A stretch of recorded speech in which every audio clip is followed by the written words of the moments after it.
there, and welcome back to another episode of That Tribute Band Show. I am your host, Eddie Payne, and today we are sitting down with the Hole Tribute, All Violet.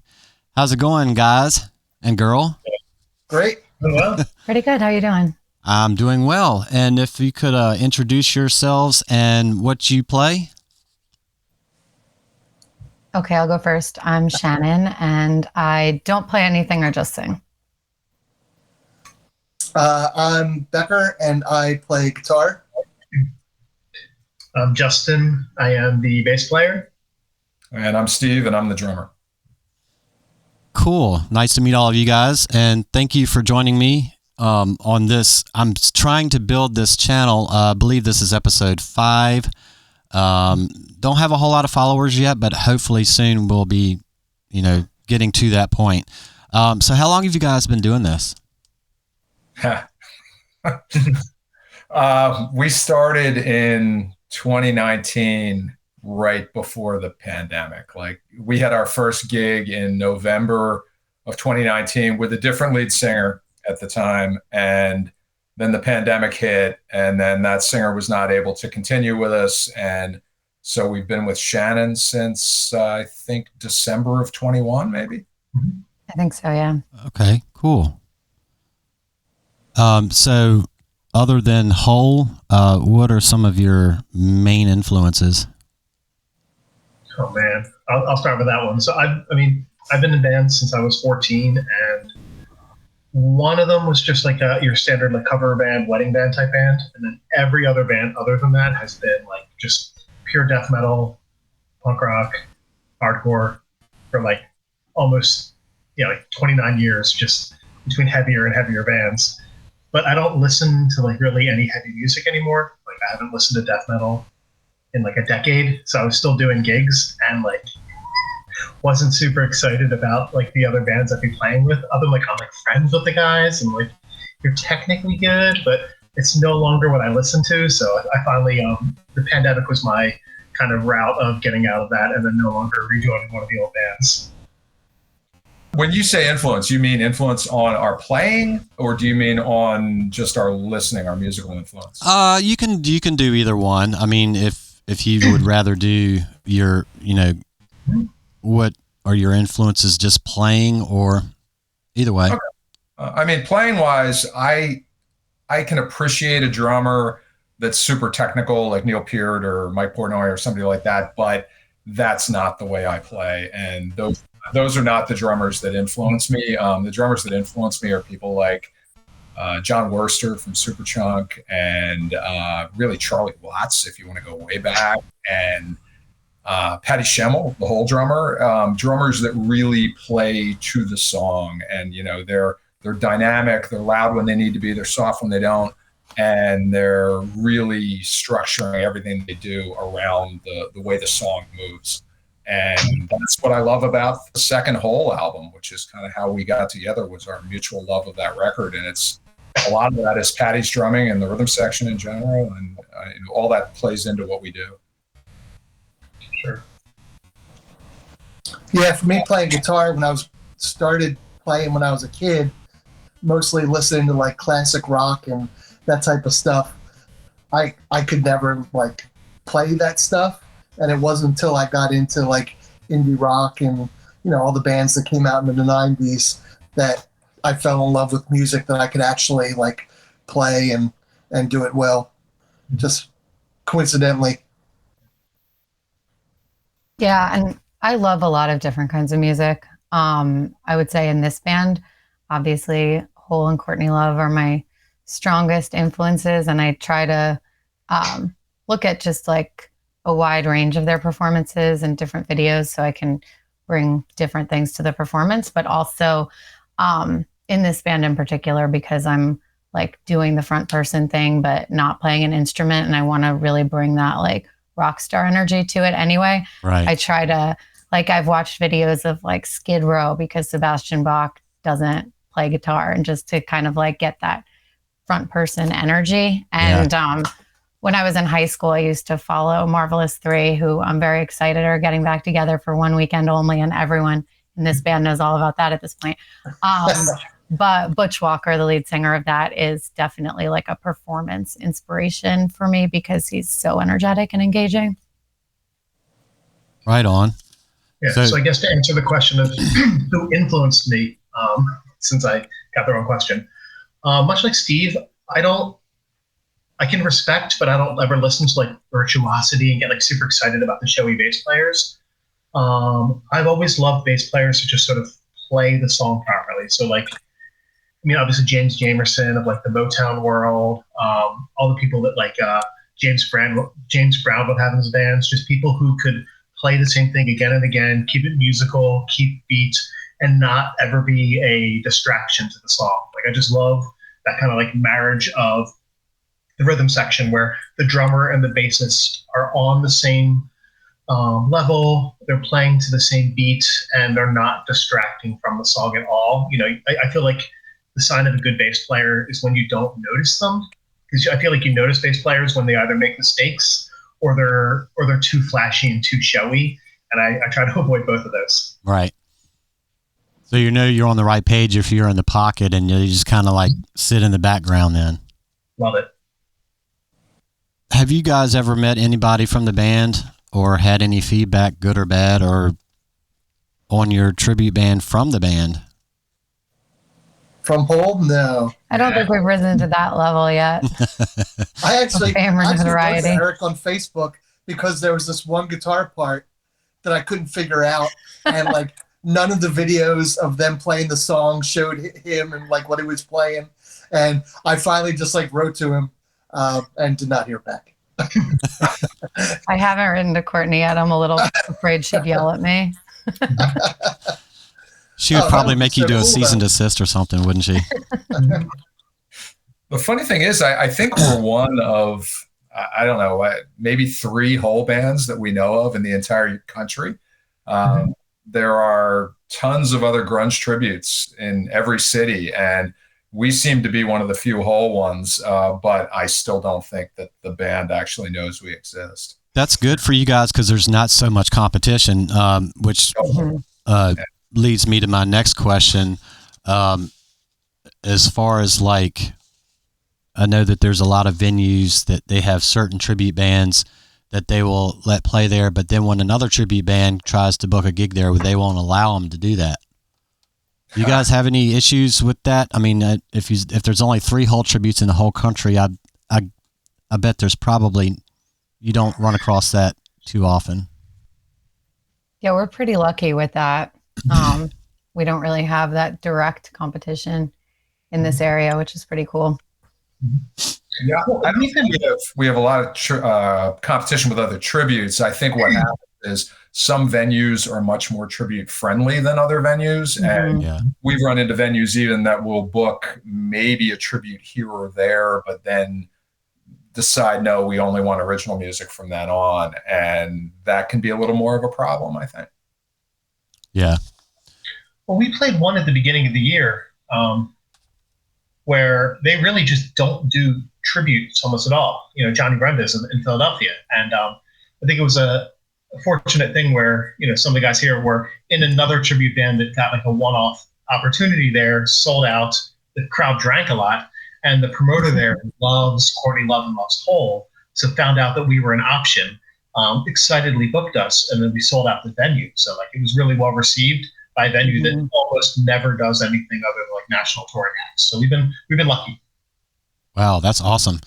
So that's, if you sold out that venue, have you sold out any other venues? We came really close with our first gig. Oh, yeah, I feel like we were maybe like 20 or 30 more people they would have let in, and that was like our first show ever, and that was just kind of organic word of mouth. But they're one of those venues that at the time had a lot of shows, so people were constantly checking their calendar, and we were kind of surprised at just how many people were really excited about Hole. So like, we played that, and there's always, a row up front of women right around 35, 40 or so who know every single word to every single song, who've driven over 100 miles to get there. And we've been fortunate that it's been really well received and come close to selling out a couple other ones.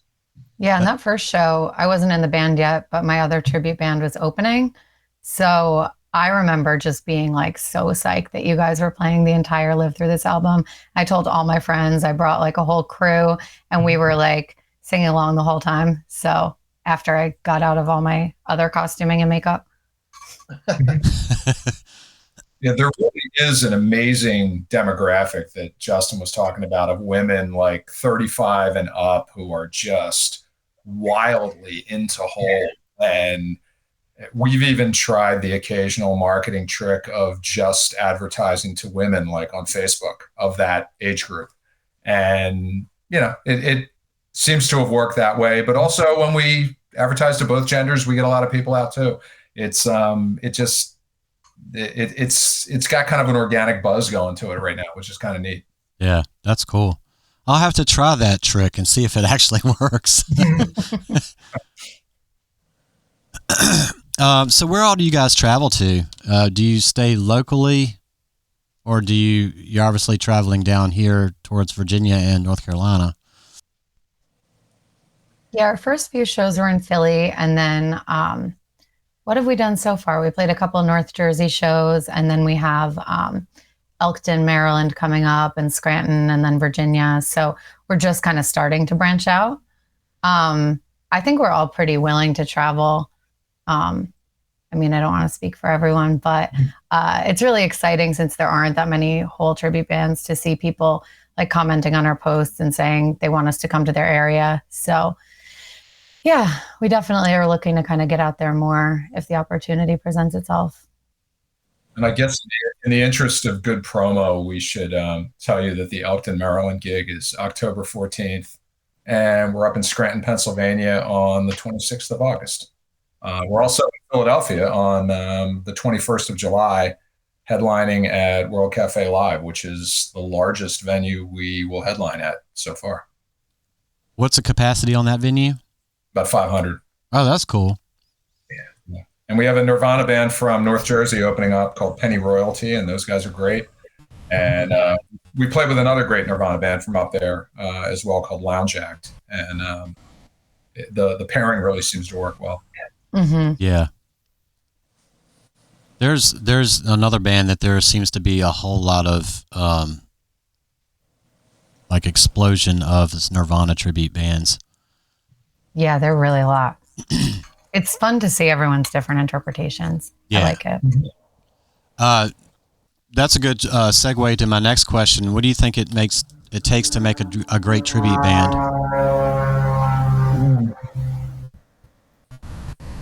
What that was. Sounded like an airplane. One question. Who has a motorcycle in their room? Yeah. Oh, that's me. I think it really On brand. helps to like really, really, really know the songs well, because somebody who's going to come out and see a tribute knows the songs better than like, just going to like see, random cover band at the bar. So, I mean, for me, like I grew up listening to Hole, Live Through This album. I've listened to thousands and thousands of times. So like when I had to learn the notes, it was already in my brain so much that I knew the album kind of like note for note, having never played it. And I know that like those fans are at our shows. So at least for me, like I feel this incredible pressure to almost learn the song like note for note, or the album's note for note, and then try to recreate that the best as we can, or listen to one of the live recordings of it where they've riffed on it and then recreating that well, because you're playing to people who really are really excited about this. And the more you can be true to the material, the better it's going to be received. I'm also we're a fan of bands that like don't just like try and play the album perfectly, but try and like bring across the live feel that band has. And obviously the better the material, the freer you can be then on stage to work on your energy and stuff like that, where you're not having to like constantly think about what notes you're playing and wondering what part's coming up next. When you're to the point that you really can just feel the song because it's so well, you can put your energy into the more of the performance and what you're doing on stage than what you're actually playing. Yeah, I totally agree. I really like to get things like nailed down in rehearsal so that when we kind of loosen up a little more on stage, we bring more of the live feel to it instead of just playing it, you know, too clean, because you don't want a band like this to be too clean. Yeah. And I know for me, I like to do the look too and kind of try to like embody the energy as much as possible. I don't think you have to do that to be a great tribute band, but I like to. But I think, you know, having the passion for the band and for the music, and also like the technical skill is really important. Yeah, for me, I just want to see a tribute band that is really into it, just has that passion for whatever band they're paying tribute to. And for me, that's done, like Becker said, best if the band is really trying to recreate the live sound. You know, if you're just duplicating the album, it's not going to bring out that passion.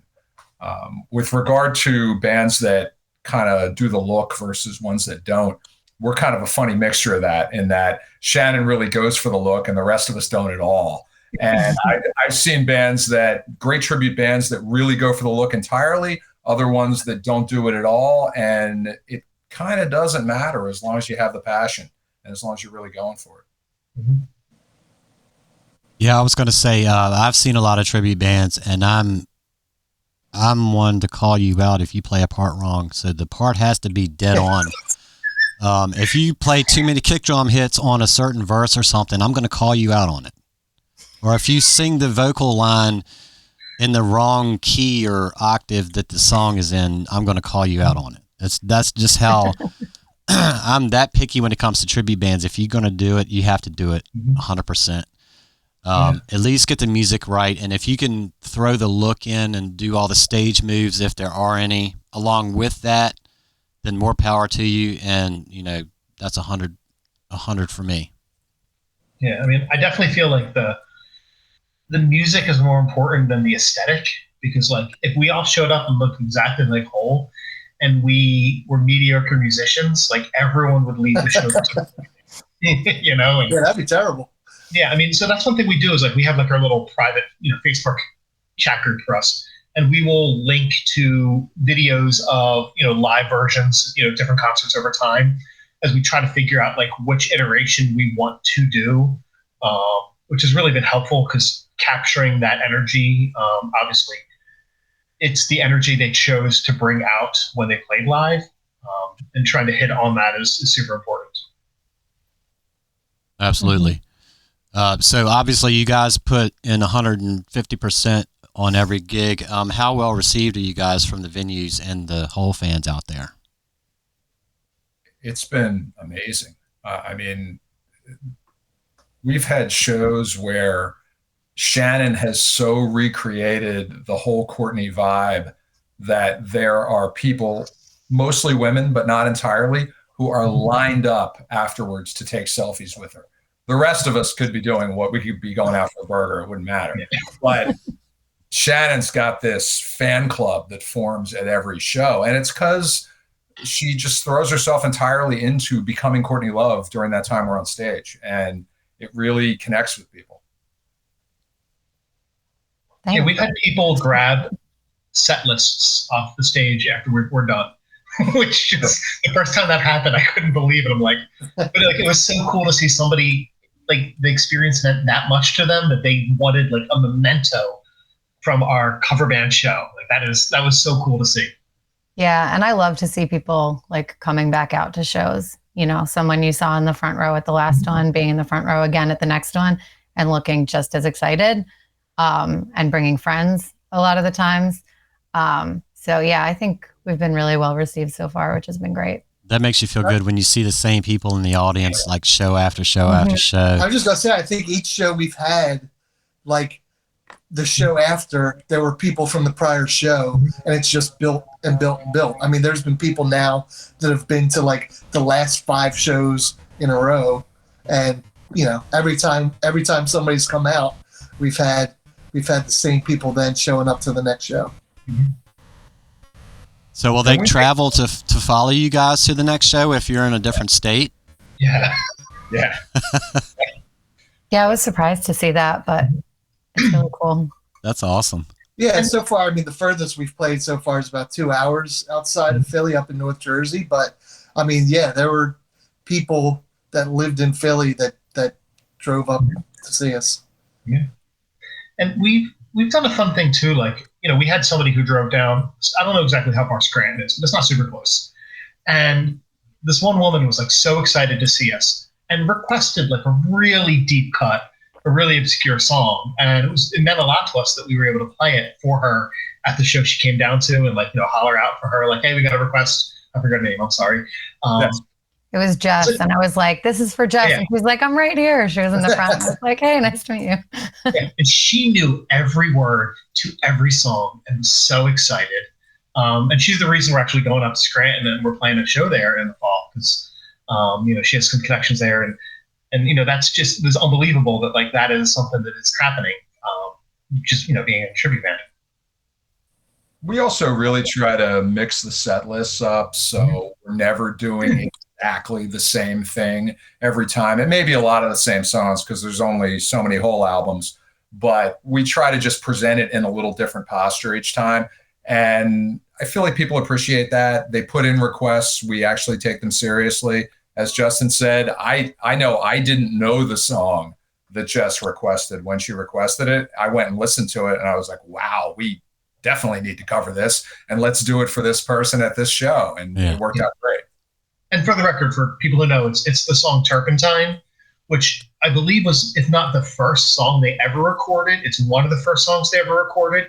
And it has this like real thick, almost like Black Sabbath sound to it. Like it is an incredible song. So I'm so happy she's requested it, because we played it a bunch of gigs since, but it's been great to have people that enthusiastic. They reach out ahead of time and like, hey, can you play this song? And I love that we then took the time to learn it, really deliver it, and play it because somebody was that excited to see it. Yeah, I love that song, and like now it's one of my favorite ones to do. And I think That the was next really cool. gig, I think at the very next gig, we opened with that song. Yeah. Yeah. Mhm. Yeah, we all loved it so much. Probably 3 people in the venue knew it, and Jess would have been one of them. But yeah. I was actually getting ready to ask you guys, what's your favorite song to perform? Ooh, Jennifer's Body. Yeah, probably. Yeah, I love that one too. I would say, so Turpentine is one of my favorite ones to do. I love doing Plump, and trying to think, I love opening with Pretty on the Inside. I love doing it regardless, but it's a really fun opener. Yeah, I love Pretty on the Inside. I love Jennifer's Body. It has this gallop to the beat that's just fantastic and fun to play. But I like a lot of the entire set, really. There's just this whole thing that Patty Schemmel was doing on drums in terms of dynamics that I love playing all these songs. Do the radio hits, get a big response? Yeah. Yeah, Yeah, that's it. definitely. Yeah, I mean, there's, obviously just a familiarity. Like when we play Malibu, people know that song. They're super happy to hear it. And it's a great song. Like it's musical, but it has like wonderful dynamics to it. But yeah, I mean, there's that familiarity, because not everyone who's in the room obviously knows the deep cuts. So when you hit those ones that everyone's looking forward to, there's always a good response. Yeah, the last couple of shows when we've played Turpentine, we've gone directly into Celebrity Skin. So like Turpentine is probably the song that we play that the least amount of people know. So most of the people in the room are, probably digging it, but they're like, all right, what's this? And then like that song doesn't even end and we go right into Celebrity Skin, and the room usually like erupts. People just get so excited. Yeah, I think we do that a lot where, if we play something a little more abrasive and caustic and all that, then we'll follow it with Miss World or Doll Parts or something like that. Right. Do you guys play Old Age? We have not done that one yet. Old Age. We actually played a version of that one time in the Nirvana tribute band that I'm in. We did an acoustic show, and I think we added that to the set. Oh, nice. It was strange. How'd it go over? It was okay, I guess. I don't think Depends people on brand. had Nirvana never played that before, they'd right? never They did even- like a plug version of it. I think they may have Yeah.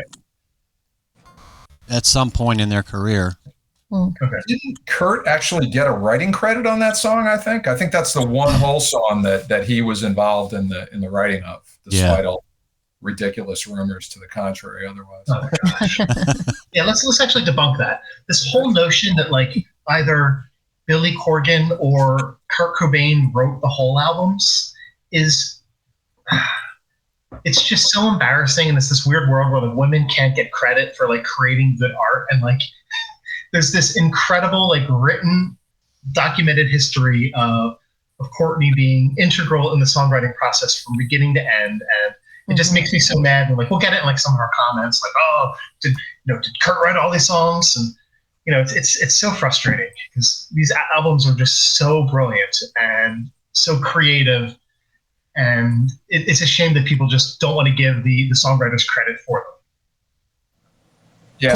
Plus, Go ahead. having played guitar over the years on like, Nirvana cover songs and, now playing the whole band, like just the guitar playing on those songs, the way they're written are so different. Like the style of playing between like Nirvana songs and whole songs and the way those songs are written is just like so different. It's crazy. Mm-hmm. Yeah, since I brought it up, I'll give you the exact evidence too, which is that Patty Schemmel, the drummer, has all the reason in the world to bring down Courtney. She was fired between the second and third albums. She was kicked out of the sessions because of her drug use. She has all the motive in the world to go after Courtney. And Patty says, no, Kurt had nothing to do with writing Live Through This. Mhm. Courtney wrote the whole damn album. The two guys who recorded it, Paul Slade and somebody Coldery, or Paul Coldery and somebody Slade, I don't know. Anyway, these two guys up in Boston who engineered the album, they said Kurt would stop by the studio. They'd say to him, you want to put a guitar track down or do a vocal or something? And he'd go, I don't know these songs. I'm going to do that. And, the whole idea that he wrote that album, it's just ridiculous. I want to move on. I don't want to bring the vibe down, but I want to talk real quick about the death of Kurt Cobain. I know there's been a lot of controversy saying that, people have been saying that Courtney had something to do with it, or whatever the case may be. Do you think personally that she had anything to do with it, or do you think that it was somebody else, or do you think that Kurt was actually capable of ending his life because of the apparent amount of drugs that he had in his system at the time? They thought that it wasn't possible that somebody could even, lift a gun and do that. Do you think that any of that happened?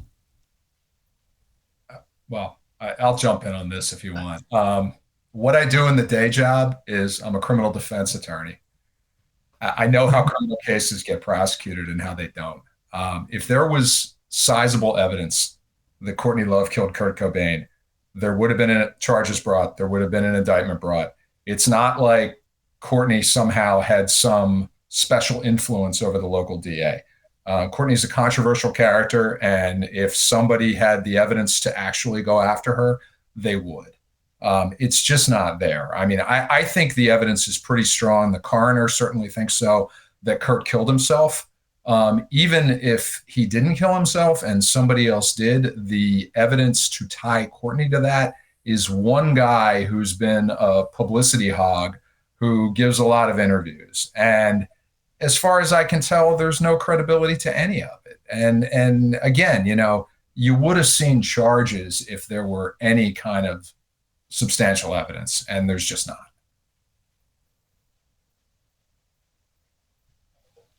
Lawyer Steve. That's all I got to say about that. Yeah, case closed. Yeah. Well done. I'll let my attorney handle this one. So besides yourselves, what other tribute bands are you into or a fan of? Ooh. So Shannon is our vocalist. Our Courtney is in a truly, truly incredible Cure tribute band. Oh, no way. Yeah, and we That's awesome. made the mistake once of having her play both bands one evening.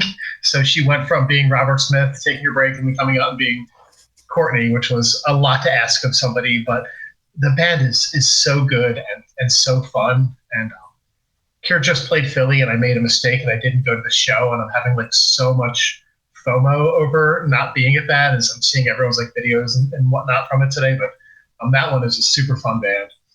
And then we've been fortunate to play with a Nirvana tribute band a few times, and I can't believe I'm blanking out on the name. Lounge. Lounge. Act. And they're the nicest guys in the world. His vocals are great. They play some really good deep cuts. We've been very fortunate to play with them a few times. Look forward to playing with them in the future. They're awesome. They're great. Yeah, it's been really fun to do the Cure band. I've been doing that since probably, I don't know, like 2018 maybe. And that started because my husband is in a Smiths tribute. So we kind of like reformed it and added a Cure band. So some of the guys who are in that band are also in this one. So the Smiths band is Unlovable. So they're one of my favorites, obviously. And I've seen them like a million times. And then the Cure band also just played with the Radiohead band that Stephen Becker's band opened up for. And I was blown away. They're called They're There. And I know Stephen Becker told me that they were amazing, but I was floored by how good they were. Oh, and the Cure band is Strange Attraction. Those guys are from New York City, the They're There band. And then Becker and I are in an REM tribute that is specifically devoted to early REM, just the first 5 albums in the EP, and that's called Lower Wolves. And that's actually how he and I know each other. And one day after Lower Wolves practice, I don't know how we figured it out, but we figured out that we were at the same Hole show in 1994. And then we started talking about that, and I said something reckless like, you know, if we ever did another tribute, I would just love for it to be to that Live Through This album. And he's like, oh my God, I'd do that too. And we were kind of off to the races. And the joke was like within 48 hours, I think we had a full Hole tribute formed because we were so enthusiastic about it. Oh, wow. Yeah, I want to speak to that a little more because this is one of my favorite stories. So Steve, our drummer, he basically yelled out on it was the 25th anniversary of Live Through This was coming up, and said, hey, it'd be super fun to be in this tribute. And I just commented like, yo, I would play bass for that in a second. You know, I've known Steve at this point for like a decade. So Steve, Becker, and I get together, no vocalist, and just agree to like learn the first half of the album and just do like a dry run through because it'd be fun. So we play the first half of the album, and then we all kind of just sheepishly admit that we've all actually learned the whole album. The entire album. So we ended up just practicing, you know, played the entire album together and like went pretty well. We're like, all right, clearly there's a thing here. So, you know, put out some feelers, found our first vocalist, you know, she showed up and did not take that much time and that much preparation for us to be at our first show because everyone was just so enthusiastic and looking forward to doing it. And to give Shannon credit, when she came in for her first, I guess it was a tryout, we had asked her to learn, I think, side 1 of the album. Well, she did the same thing that the rest of us did when we first played it. She learned the whole album, or the entire album, and came in and just knocked the whole thing dead. And we're like, yeah, I guess you're in, huh? So that was amazing. And yeah, so the enthusiasm has always been there, I guess is what we're getting at. Mm-hmm. Awesome.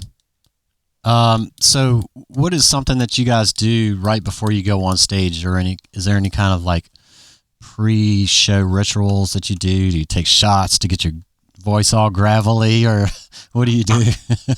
Our audience has been pretty good about bringing us shots. So yeah, we wait till we've been on stage for a little bit. Yeah, we've been brought shots for the past at least couple shows. Which is either a really good idea or a really bad one. I don't think we have like a pre-ritual. I think it's just like we normally go out and we just grab food either at the venue or somewhere close by, and then we kind of just like shrug and get up on the stage. Obviously, Shannon has to like be in the back, putting on makeup and wig and everything else. But I don't know. I feel like because we've played enough gigs and we're just really confident with things, comfortable with things, that we just kind of just get up and play. And I know that's like an anticlimactic answer, but that's Yeah, how I it kind of feels. have like my personal rituals that I do during the day. Like if we get a show on a Friday or something, I'll take off work because I just need to have the whole day to get ready. Yeah. So I drill my lyrics first and I make my list of everything I need to pack. And then when I'm doing my makeup, that's when I watch like live whole videos because I want to soak it in as much as possible. So some of it'll come out on stage. And I wear like a certain fragrance and I'll wear it like when I'm drilling the lyrics so that it kind of connects everything for me. So I have my own like personal insane rituals that I do the day of. But once I get there, just kind of like hang out with everybody, get changed and go on. Yeah. Yeah, I don't have anything. I was going to say we go out and eat. Usually, often it's just me, Justin, and Becker because Shannon's busy getting ready because she's got a lot more makeup and things like that to do, and we unsurprisingly do not. What would you say to any up and coming tributes who are thinking of starting a tribute? Any words of wisdom? Pick something you love and just effing go for it. I mean, just really make sure you are into that band. Don't do it because, they asked you to drum, but you don't really know the songs or whatever. I mean, like make sure it's a band you're really into because that passion is not going to be there otherwise. Mm-hmm. Yeah, it's such a fun opportunity to play songs and have people in the audience know them well and get excited about them. I spent, as I mentioned earlier, a while in a cover band, that played huge venues and weddings and whatnot. And people really just love live music when they know the songs well. And when you do a tribute band, you're playing to people who are like, so excited. You're tying into their nostalgia and their love of the thing that was really important to them, probably when they were like in formative years. So it's such an opportunity to have so much fun. So you want to make sure that it's something that you are really excited to play because, as you know, being a musician, like when you're happy playing those songs, it is so much fun and you get this incredible like crowd energy to play off of. So yeah, just pick a band that you think you love, that you think other people would appreciate seeing, and just do your damnedest to really deliver. Yeah, that's what's going to make the difference between a band that just stands there, trying to play the songs note for note, and a band that really like puts on a performance. Is the enthusiasm that the band has for the songs. Yeah, and I would say too, like one of the things I would say to a band that's just getting started is to really like form good relationships with the other tribute bands that kind of fit in with what you're doing, because that's how the scene builds. That's how you get more shows and are able to hook other people up with good shows. And it's also, it's really fun to play with people you get along with, and the whole night can be a party for everybody.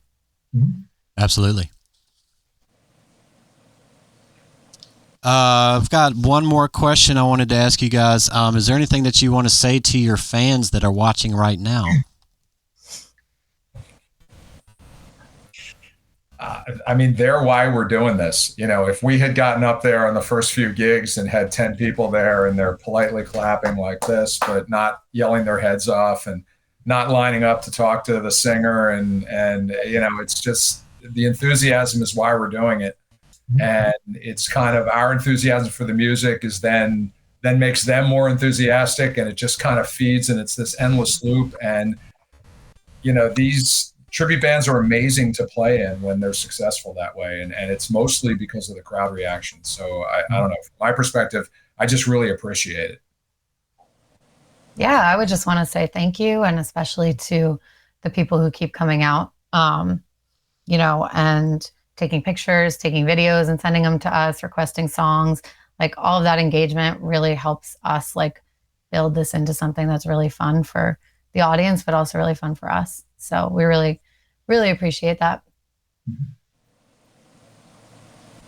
I mean, I love that, the fact that we've had people reach out and make deep cut requests. I mean, if there's something you want to hear us play, like, let us know. If we like the song, like, we'll play it. Like, it's so fun to bring new songs to the set rather than just rehash the same 20 something again and again. Like, if there's a song somebody's really excited to play, I would love to learn it. That gives us something else to like put energy into.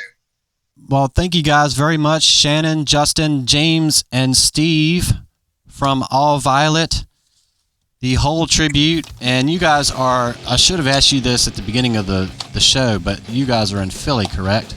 Yes, correct. Yeah. Gotcha. Okay. Just so we know. And say that again. We will travel. Sounds good. And for all of you watching, there will be links down in the video description, or if you're listening, check it out. Don't drive and try to figure out where their website is, because that's just not good. You're not going to find it. Well, thanks again, guys. I want to get with you guys off camera real quick, but thanks for joining me on this episode of That Tribute Band Show. We'll see you in the next episode. Thanks, for Ed. having us. Hey, thank you.